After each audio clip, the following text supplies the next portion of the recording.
Do you ever feel like you're always saying yes to everyone when deep down inside of you, you want to say no?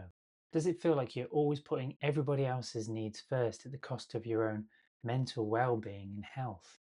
Trust me when I say you're not alone, and there's actually a reason why you fall into this trap.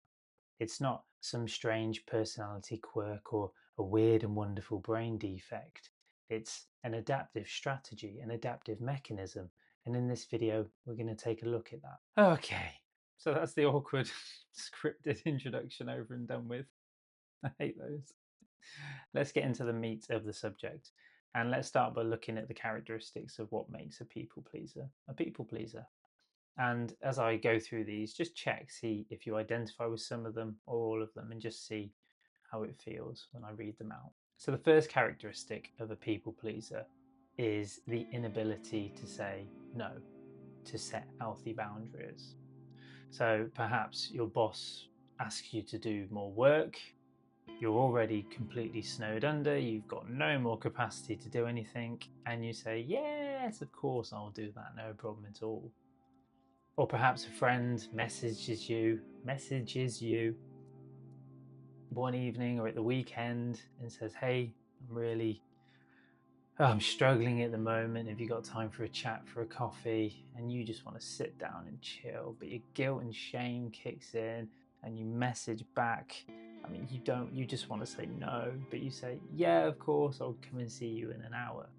Or perhaps your spouse, your kids want something from you and you just want to lie and binge watch something on Netflix, but of course, instead of saying, no, I can't do that right now, yes, of course I will.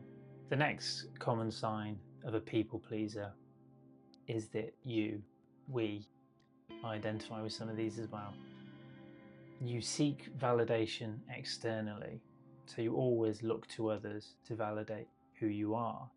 There's an inability to have an idea, a thought, a feeling, and just be okay with it, to trust it.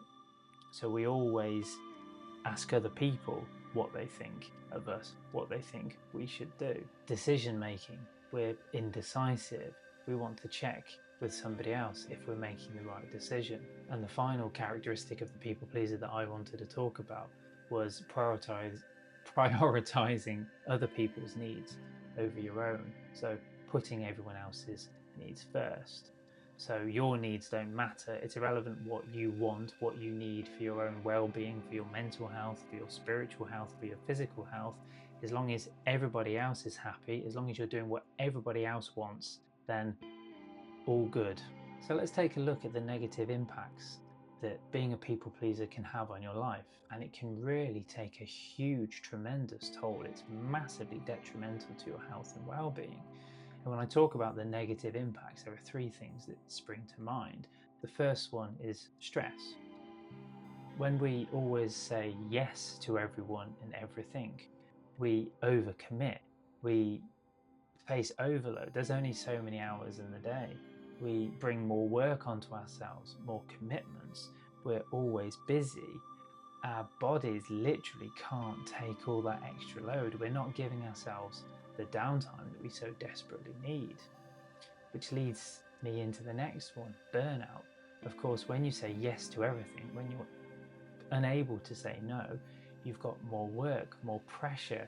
As I said, your hours in the day are just gone. You probably say there's not enough hours in the day. Maybe there are enough hours in the day. You just need to say no more. And then the final one, which I think is the saddest, the most upsetting, is you lose your complete sense of self. And that is if you ever had one in the first place. You lose your authenticity. You become this, and I don't mean this in an offensive way, you become this vanilla person who is so afraid of upsetting people that they're always on the fence. They never have opinions that are going to split the room. They'll always want to do the thing that the path of least resistance. The people pleaser, you can spot them a mile off. They're always smiling, again at the detriment to their own health, even if they don't want to. They've got this forced persona, we wear this mask where people know who we are, they know exactly what we're going to get, this trustworthy, never lets you down person. But as I said, that's great, but that is a one-way track to burnout, to stress, to anxiety. There's a lot of evidence now that points to people pleasers, nice people, having autoimmune diseases. My cancer, I very much believe that my bowel cancer in part was caused by my suppression of my healthy anger, my healthy aggression, because I said yes to everything, but the detriment to my health, when I was like, to everyone, and I just said yes when I really wanted to say no, but I was terrified of what people would think of me. I was terrified of being judged. So as I mentioned at the start of this video, being a people pleaser is actually an adaptive mechanism. You're not born a people pleaser as such, and it's not a problem with your brain. This isn't a mental issue. You're not crazy. And it's not, as I said, a personality quirk. So where does it come from? From a very early age, we have core needs. And I'm not talking about food, water, shelter. There are other needs that we require in order to develop, for our nervous systems, our brains to develop correctly. And unfortunately, when they go unmet, when there are environmental failings during those key times, then we develop adaptive strategies, especially with the people pleaser. So if you think about it, at some point, your people pleasing started. It was born to protect you somehow. So it's likely that your primary caregivers or your parents weren't able to tune into you. They weren't able to meet you and validate you where you were. So you learned that to get love, to get approval, you had to become what you had to become what they wanted you to become. Think of the good boy, the nice girl. When you're always compliant, when you're always happy, when you don't show anger, when you're always well behaved, you learn that to get love, to get approval, you have to be a people pleaser, a parent pleaser, a person pleaser. And that's where this adaptation is born. Unfortunately, all this energy gets trapped in our nervous system, and that adaptation is carried on into adult life. It's not something that we can just consciously turn off.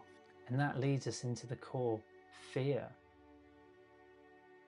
of what it is to be a people pleaser. Because why do we do it? What causes us in the moment to say yes to a situation, to say yes to a person, when deep down everything in us wants to say no, no, that's not okay for me. I don't want to do that. I don't have capacity for that right now. And ultimately, it's the fear of being rejected. We're afraid that if we say no to somebody, they will judge us, they won't like us. But the deep down fear is that we'll be rejected and we won't be loved. So as an adult, we feel tremendous shame and guilt for having needs, for actually saying, this is me, and actually my needs say that I need to say no, because that's what I want, that's healthy for me. But the shame, the toxic shame and guilt stop you from doing that. It stops you from being you, it stops you from being authentic. Because if you think about it, if somebody asks you to do something, and from a place of authenticity and heart, you say, I'm really sorry, but I can't do that right now. I don't have the capacity to do that. There's absolutely nothing wrong with saying that. And that person, most likely 99% of the time, would say, okay, I understand. They wouldn't judge you, they wouldn't hate you, they wouldn't abandon you, they wouldn't reject you. But those are our core fears. Those are the fears of the people pleaser. Being rejected, being abandoned, being unlovable. So how do we turn it all round ultimately? It all sounds like doom and gloom, but it really isn't. And the first thing I want to say is that trying to deal with your people-pleasing tendencies by using, I want to call them brain methods, mind methods, retraining the brain, isn't going to work. Because as I've mentioned several times, this is developmental stuff. This is early years stuff. Your people pleasing didn't develop as an adult.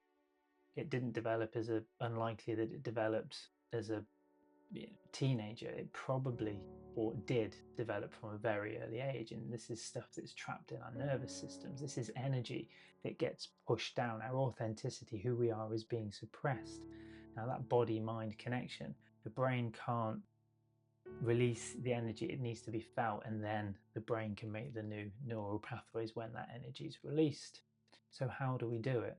Well, the next time that somebody asks you to do something, you need to develop more of an awareness. Now, this won't happen overnight. The next time somebody asks you something, you're not magically going to say, no, I watch one of John's videos and I'm going to say no. You can do that and let me know how it goes in the comments below if you do. But just be aware. Don't force a change. Just be aware of what happens in that situation. Be aware of the emotions. Do you feel uncomfortable? Do you feel like you're suppressing something? Probably anger. Do you feel frustrated? Do you feel annoyed? And then ask yourself after, retrospectively, if I would have said no, what would that have meant? What would that have meant? What is the fear underneath? Ask yourself, what's the fear underneath? If I say no, what does that mean about me? Does it mean I'm a bad person? Is there shame? Is there guilt for saying no? And you just have an awareness about that. And the more we can look at that with compassion and gentleness, and we don't judge it and we don't beat ourselves up for saying yes again when we really wanted to say no, the more we become curious around why we can't say no, why we struggle to say no, why we're afraid, the easier it'll become. And you'll notice these things come up. And I say it in all of my videos, when this guilt, this shame of who we truly are is brought out into the light, when we shine a light on it, it diminishes, it becomes less scary. And actually we realize that saying no doesn't mean, as an adult, because remember, this is child feelings, saying no as an adult in the present moment, of course, doesn't mean that we're going to be rejected, cast aside, left out in the rain. But it's learning as well that as adults we have autonomy, we have the ability to self-soothe, which is something maybe we couldn't do as children. And we can practice self-compassion. We can look at that part that does feel like we're going to be abandoned, and as I said, treat it with kindness and love, and see how that changes your people-pleasing tendencies. I hope that's been helpful. I hope that's given you a bit of a different insight into people-pleasing. If it has, if you've had some aha moments or you relate to it, then please let me know in the comments below. I'd love to hear from you, and I will, of course, reply. And if you would like to subscribe to see more videos like this, then please do if it feels right for you. Have a wonderful day. Big love, John.